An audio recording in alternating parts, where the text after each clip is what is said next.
잠언의 말씀을 읽으시면서 여러분은 어떤 느낌이셨습니까? 이 잠언에는 수많은 마음에 새길 수 있는 글들이 많다 보니까 조금은 좀 정리가 잘 안 될 수 있을 거예요.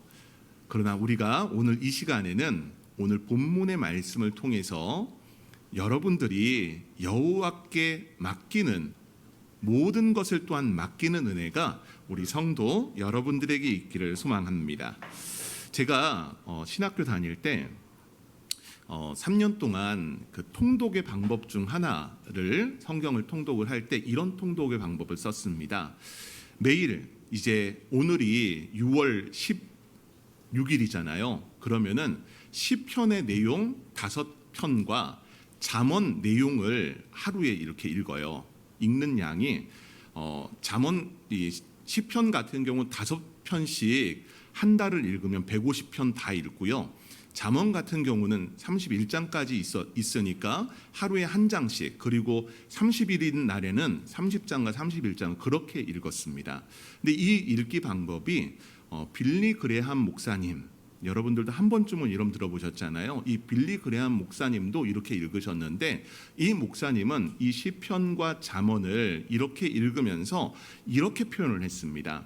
시편의 5편을 매일같이 읽으면서 내가 어떻게 하나님과 잘 지낼 수 있는지 시편을 통해 배우게 되고, 잠언의 말씀 한 장을 읽으면서 어떻게 하면 다른 사람들과 잘 지낼 수 있는지 가르쳐 주기 때문에 시편과 잠언의 말씀을 읽는다라는 이야기를 하셨습니다. 우리 성도 여러분들, 물론 우리가 리딩 지저스를 통해서 매일매일 성경 말씀을 읽겠지만은 또한 여러분들도 이런 방법으로 하나님과 어떻게 하면 잘 지내고 또 이웃과 어떻게 하면 잘 지내는지 시편과 잠언의 말씀을 묵상하며 우리가 매일같이 하나님과 이웃 그 사이에서 좋은 관계를 맺고 살아가는 은혜가 성도 여러분들에게 있기를 간절히 소망합니다. 솔로몬 같은 경우는 잠언을 기록을 했습니다.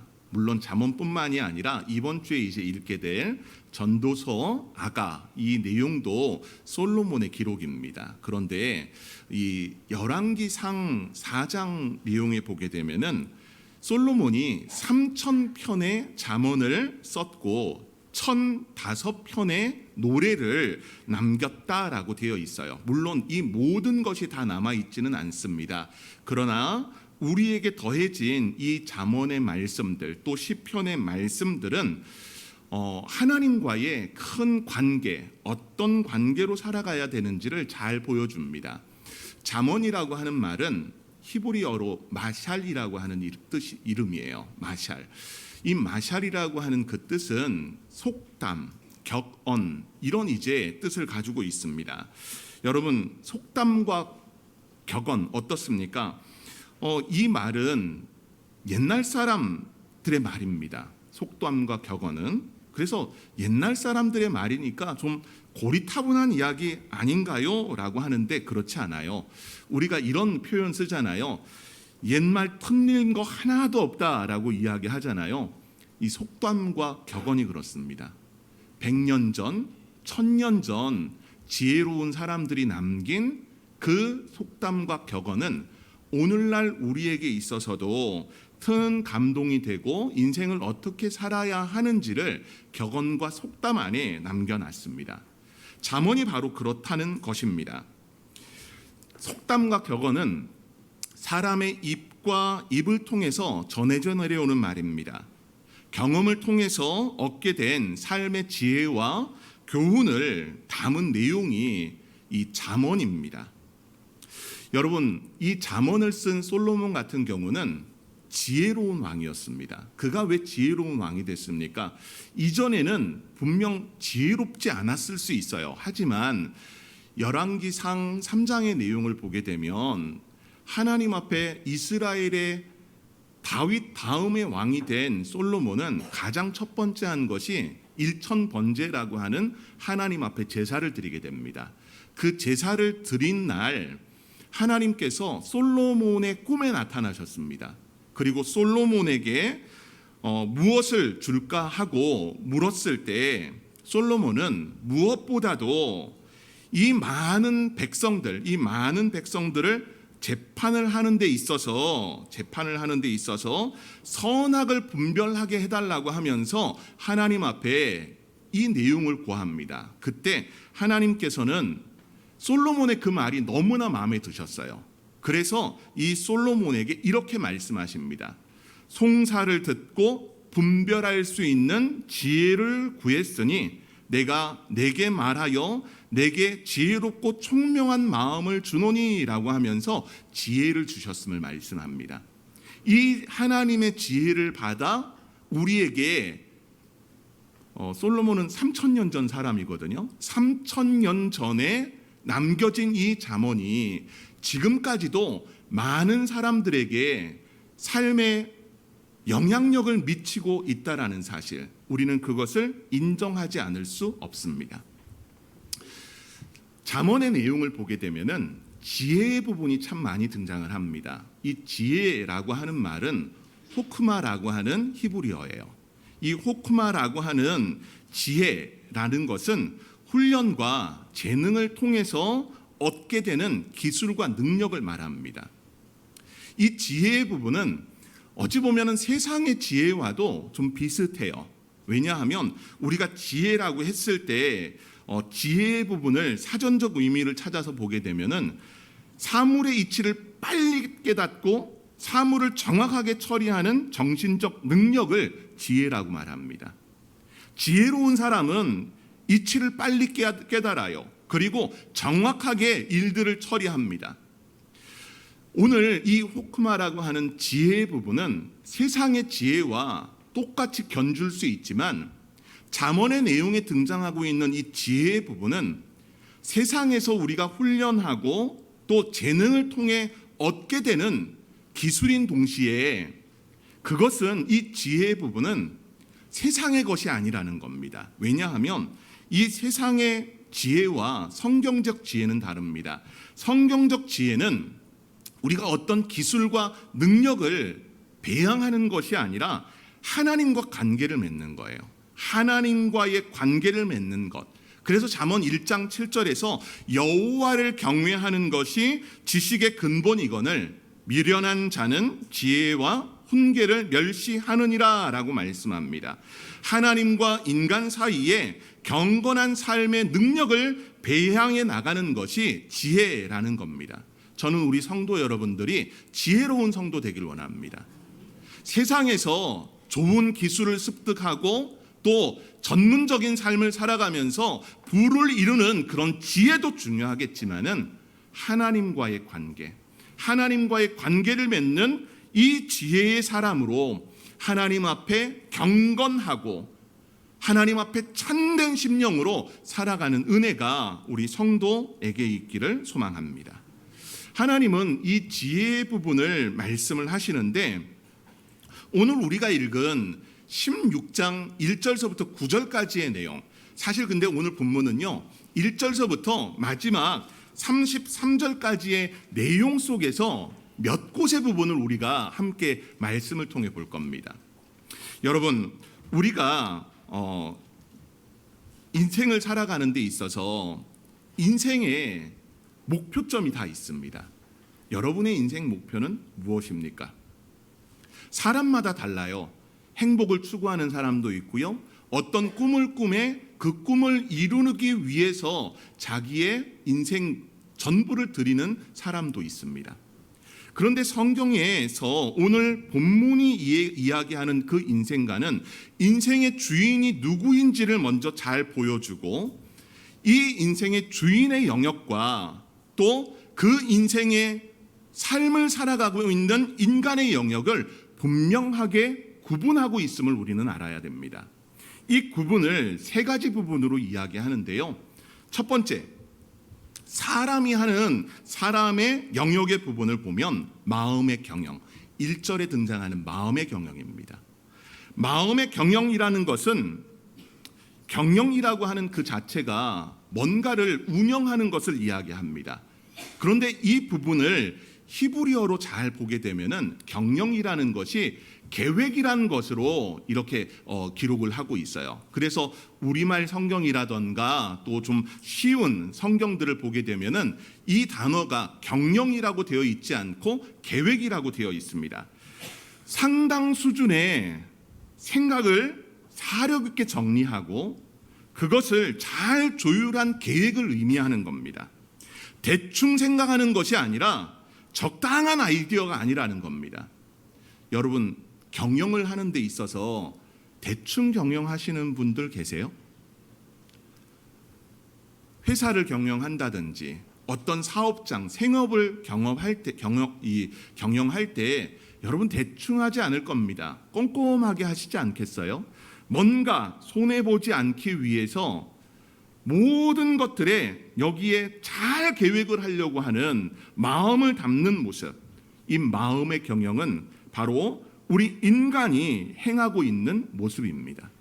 두 번째 부분이 있어요. 9절 말씀을 보면 자기 길에 대한 계획입니다. 사람이 마음으로 자기의 길을 계획할지라도 라고 이야기하거든요. 자기의 길을 계획하는 것. 여러분, 인간은 자기의 길을 다 계획합니다.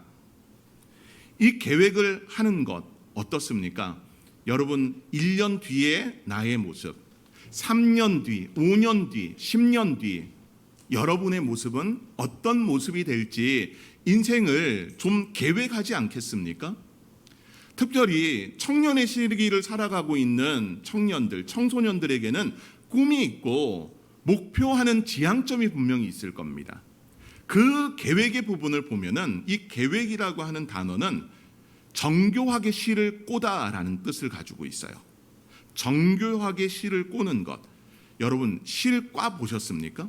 실을 꼴 때 이걸 정확하게 계산을 하든지 아니면 좀 넉넉하게 해야 됩니다.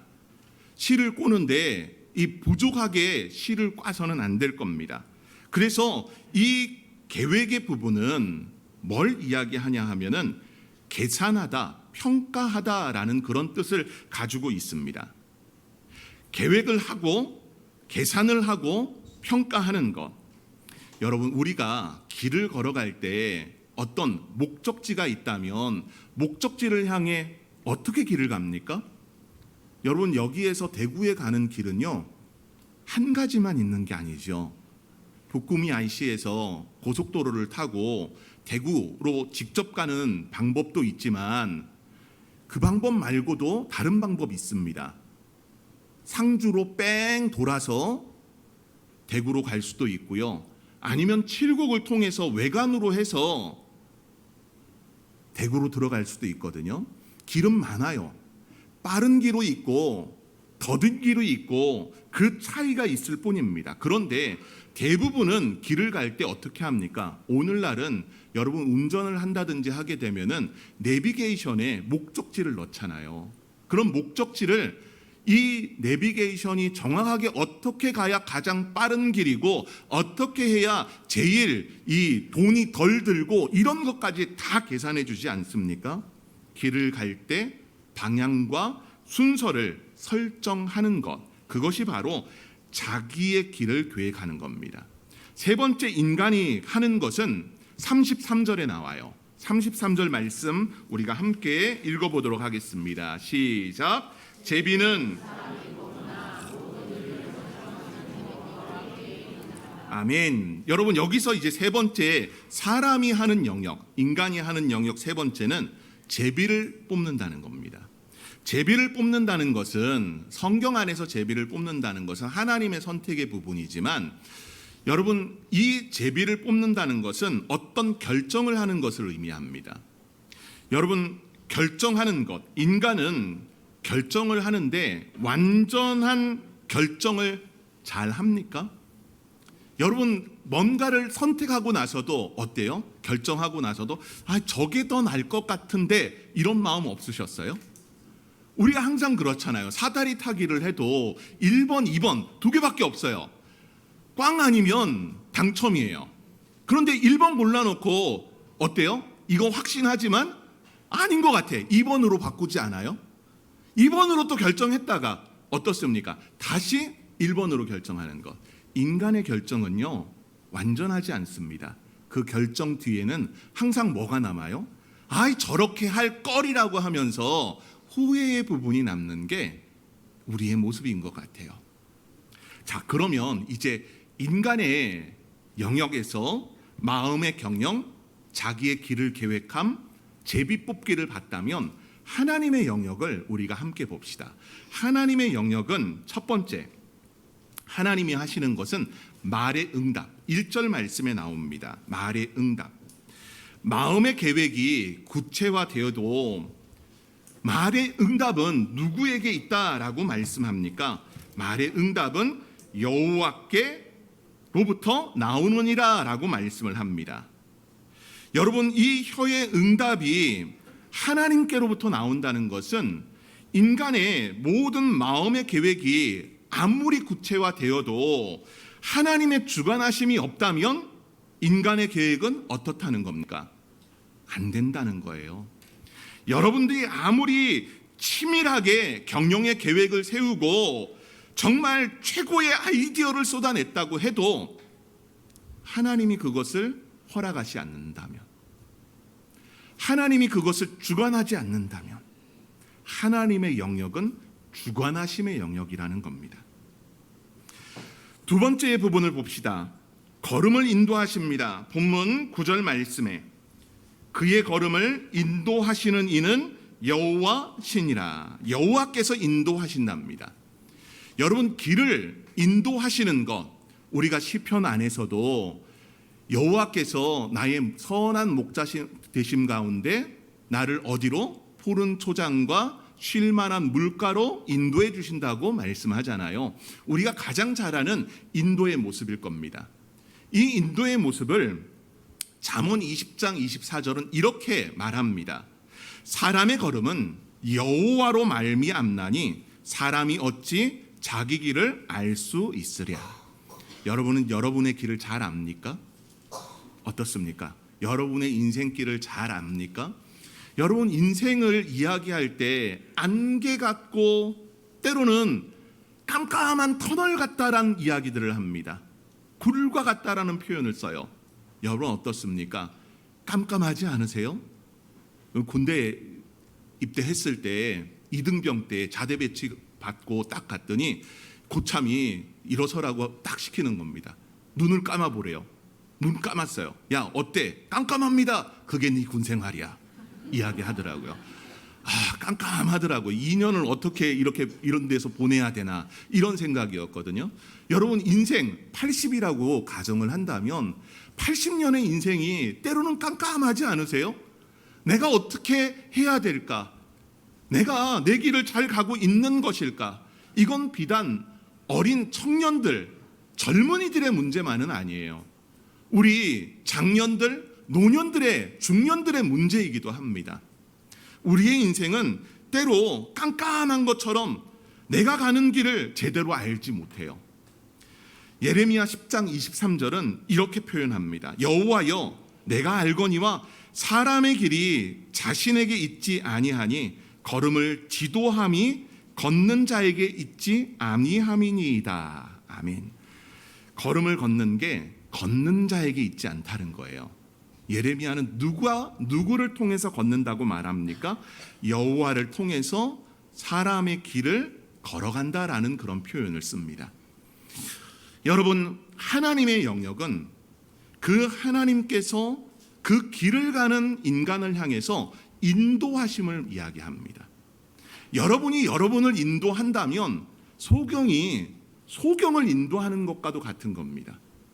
우리는 이 여호와 하나님의 영역인 인도하심 안에 거하는 성도가 되어야 됩니다. 세 번째, 본문 33절에 등장합니다. 33절 말씀을 보면 하나님의 영역, 모든 일을 작정하시는 여호와께 있느니라. 여호와 하나님의 영역이 어떤 영역? 작정하시는 영역이랍니다. 이 작정이라고 하는 단어는요, 그냥 우리가 이야기하는 난 작정했어, 이런 작정이 아닙니다. 법률 용어예요. 법률 용어는 어떻습니까? 법률 용어 같은 경우는 구속력이 있는 결정을 이야기하는 겁니다. 우리가 어떤 작정을 하고 결정을 할 때는 여러분 흔들려요. 그렇지 않아요? 제가 어제 이제 순신방을 하면서 마지막 신방을 다 이제 마쳤어요. 순신방을 하면서 리딩 지저스 성경 통독 어떻게 하고 있느냐라고 물어봤더니 잘하고 있는 분들도 있지만 못하고 있는 분들도 있더라고요. 그런데 어떠냐 하면은 사람은요 매일같이 사실 결정하고 작정해야 됩니다. 작심삼일이란 말 어떻습니까? 매년 우리가 한 해를 시작을 하면서 어떤 마음의 결단을 갖잖아요. 그런데 그 마음의 결단을 갖고 작정하지만 어떻습니까? 잘 실행합니까? 안 돼요. 제가 지금 이제 큰일 나게 생겼어요. 뭐냐 하면은 사모하고 내기를 하나 했어요. 뭐냐 하면 이 10월 달까지 제 몸무게를 팔자가 오게끔 하기로 했어요. 팔자. 근데 여러분들 팔자라고 하면 어떤 생각이 먼저 딱 들어요? 80kg대라고 생각하죠? 아니요. 그게 아니라 숫자 안에 무조건 팔자가 있으면 돼. 98kg도 팔자가 들어가고 89kg도 팔자가 들어가고 108kg도 팔자가 들어가고 제일 쉬운 걸 선택을 했어요. 제일 쉬운 게 뭘까요? 108kg가 되는 거예요. 그래서 108kg를 몇 주 전에 찍었어요. 그러고 나서 지금 계속 빼고 있어요. 지금 계속 빼서 한 4kg 정도 빠졌어요. 예. 제가 지금 웃자고 한 이야기고요. 작정을 하면 어떠냐 하면은 운동을 해야 된다라는 작정을 하지만 막상 그날이 되면은 안 돼요. 왜 안 될까요? 왜 이렇게 바쁜지 모르겠어요. 할 일은 많고 운동할 시간은 없는 것. 여러분 작정의 부분 신앙생활로 한번 바라봅시다. 사람의 작정은요 완전하지 않아요. 그런데 하나님의 작정은 어떻습니까? 하나님이 작정하신 게 법률적으로 구속력이 있는 것이고 바른 판결이라면 하나님의 작정은 깨지지 않습니다. 하나님의 작정은 변치 않습니다. 사람의 모습은 바뀌어질 수 있지만 작정하시는 분은 누구시다? 여호와 하나님이시다라는 겁니다. 자, 그러면 오늘 본문에 나오는 인간의 모습. 인간은 마음의 경영의 부분, 자기의 길을 계획하고 제비를 뽑습니다. 이건 모두가 다 완벽하지 않은 겁니다. 하나님은 완전하십니다. 말의 응답의 부분을 말씀하시면서 우리를 주관하십니다. 하나님께서는 우리의 걸음을 인도하십니다. 하나님께서는 우리를 향해서 작정하십니다. 여러분 변치 않는 하나님께 나가는 것. 그러면 우리는 이런 생각들을 해봐야 됩니다. 미래에 대한 준비를 내가 굳이 해야 되느냐는 겁니다. 아니 하나님이 인도해 주신다면서요. 하나님이 주관하신다면서요. 하나님이 작정하신다면서요. 그럼 나는 그냥 가만히 있으면 되겠네요. 여러분 어떻게 생각하십니까? 가만히 있으면 되는 걸까요? 아닙니다. 여러분의 인생을 주도적으로 사십시오. 그러기 위해서 여러분의 인생 계획을 하십시오. 여러분은 미래에 대해 준비하고 있습니까? 여러분은 여러분의 인생의 계획을 세우셨습니까? 어떻습니까? 노후 준비. 이 노후 준비에 뭐 국민연금 받을 거 이런 거 이야기하는 게 아니에요. 예. 여러분의 미래에 대한 준비, 천국 갈 준비는 되셨습니까? 어떠십니까? 우리 오늘 장로님 기도를 하면서 조금 저도 이제 좀 흥분이 됐어요. 누가 우리 장로님께 그런 질문을 던졌는지 나였나? 라는 생각도 좀 가졌어요. 여러분 주님 앞에 설 준비는 되셨습니까? 어떻습니까? 주님 앞에 서실 준비 잘 하고 있습니까? 대답이 없으면 안 돼요. 대답이 있어야죠. 인생의 계획은 잘 하고 계십니까? 여러분 인생을 허투루 우리 보내지 맙시다. 허투루 보내라고 주신 인생이 아니라 1분 1초가 하나님의 선물로 여러분들에게 주어졌습니다. 그렇다면 여러분은 이 하나님의 모든 섭리 가운데서 우리가 마냥 가만히 있어서는 안 됩니다. 앞서서 이야기하잖아요.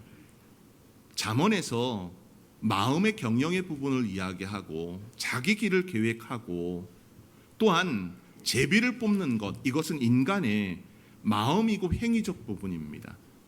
이것이 없이 하라는 말을 하지 않습니다. 이런 모든 부분을 합니다. 그러나 그것을 주관하시고 역사하시고 인도하시고 작정하시는 분이 있음을 성경은 말씀합니다. 그러니 여러분의 인생을 주도적으로 사시기를 바랍니다. 여러분, 우리의 삶은 경영권이 우리에게 넘어왔습니다.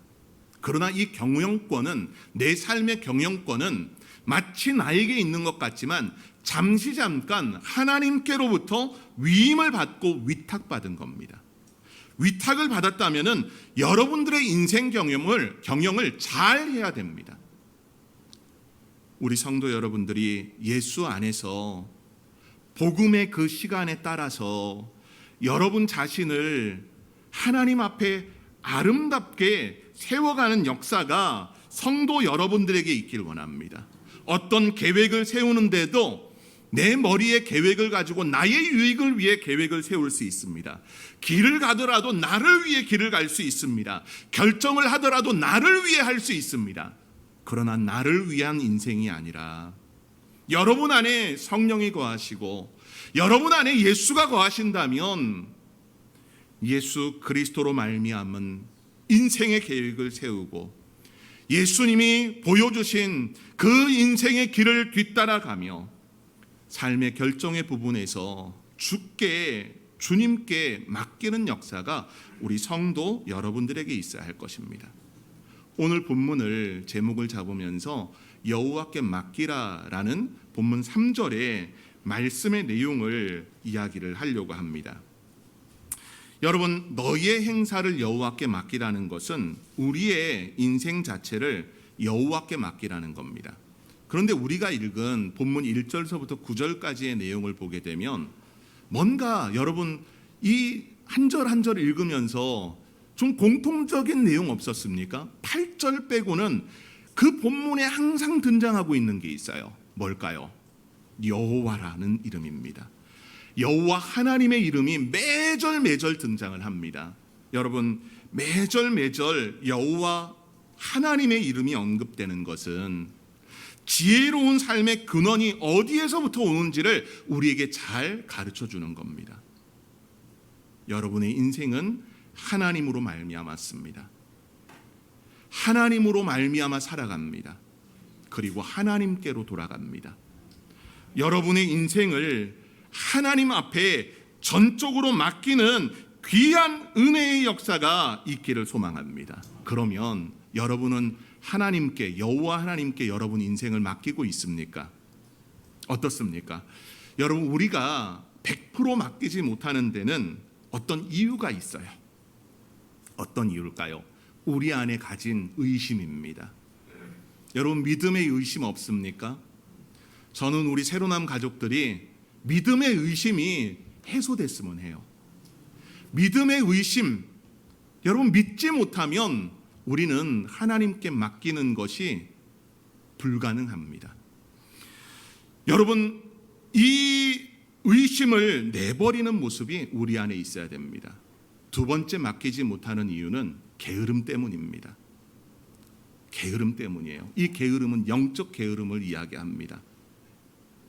게으름의 모습 어떻습니까?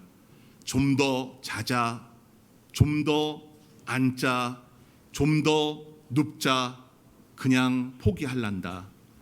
게으름의 모습이에요.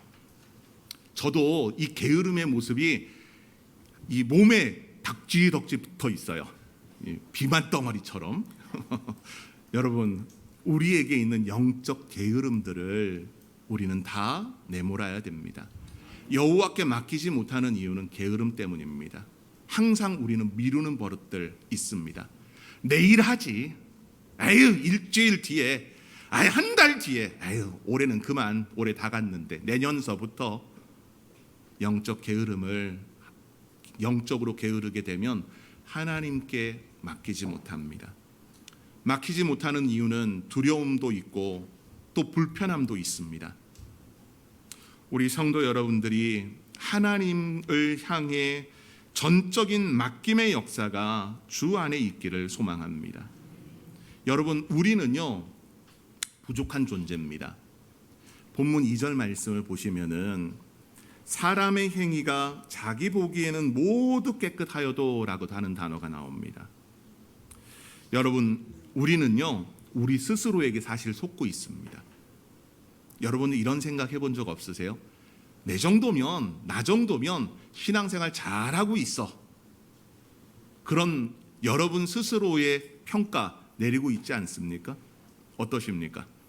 나 정도면 옆에 있는 집사님보다, 옆에 있는 누군가보다 나 정도면 신앙생활 잘하는 거야. 오늘 본문에 사람의 행위가 자기 보기에는 모두 깨끗할지라도 라고 말씀합니다. 우리는 스스로에게 속고 있을 수도 있어요. 스스로의 속기에 하나님께 맡기지 못하는 것도 아마 있을 겁니다. 우리 성도 여러분들이 여러분의 삶을 주께 맡기는 역사 있기를 원합니다. 그 맡김의 역사에 주관하시는 분이 여호와 하나님이시고, 주께 맡겼을 때 우리에게 가장 좋은 길로 인도해 주심을 기억하는 성도 되기를 원합니다. 그리고 그 삶의 모든 결정을 여호와께서 내리심 가운데서 가장 좋은 것으로 우리의 삶에 기여하신다는 사실, 그 사실을 가슴에 잘 새기고 오늘 하루도 또 한 주간도 주께 모든 것 맡기고 나아가는 우리 새로남 모든 성도들 되기를 간절히 소망합니다.